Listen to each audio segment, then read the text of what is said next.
Hi and welcome to today's video. I'm a psychology student and I've noticed a recent and growing interest in dark psychology and true crime. So in today's video, I'm going to give you a really short rundown on the Dark Tetrad, also known as the Dark Quad, and how it can be used to differentiate between the 4 dark personality types. I want to validate the fact that there are people that fit into these personality traits and can be described as having these personality types, and they aren't bad people, they aren't horrible people, and they shouldn't be avoided. There are people that exist within the spectrum that very much can do good pro-social things, can have positive relationships with others, and people that also very much want to change. Alright, so what is the Dark Tetrad?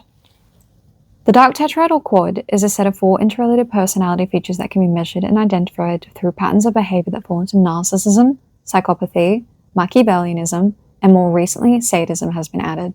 It's important to note that these aren't diagnoses, they are measurable personality traits and are therefore subject to change at different points in a person's life. However, people who consistently score highly on these traits do have an overlap and a positive correlation with valid diagnoses such as antisocial personality disorder and narcissistic personality disorder. Starting off with narcissism, someone who would score highly in narcissistic personality traits would consider themselves abnormally significant or gifted in some way, and also believe that they are entitled to admiration and respect of the people around them, regardless of if they've deserved it or not. And moving on to people who can be considered Machiavellian, they're often cynical, manipulative, self-interested, and most importantly, they do not struggle with using people to achieve their own self-interests. They really tend to see other people as just like tools to achieving their own personal goals. They definitely struggle with lower levels of empathy. And they also tend to feel like indifferent to morals and ethics. Right, now people who score highly in psychopathy tend to utilize superficial charm really well. They display a lack of empathy and remorse and have persistently antisocial behavior. These traits share a lot of similarities with antisocial personality disorder, which is a valid diagnosis, and have some correlations with violent behavior, lying, alcohol, and drug use. And they also have difficulty managing and meeting expectations around like family and social life.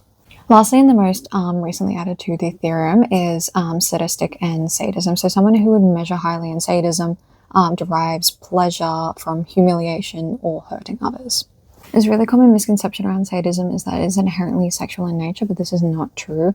Although it is generally more accepted and acknowledged around sexual spaces, so there has to be like a lot of overlap there in the general public's consensus and opinions, but it is not inherently sadistic. People with sadism can be attracted to spaces and roles where there are inherent power dynamics that allow them to verbally manipulate, abuse, and humiliate others.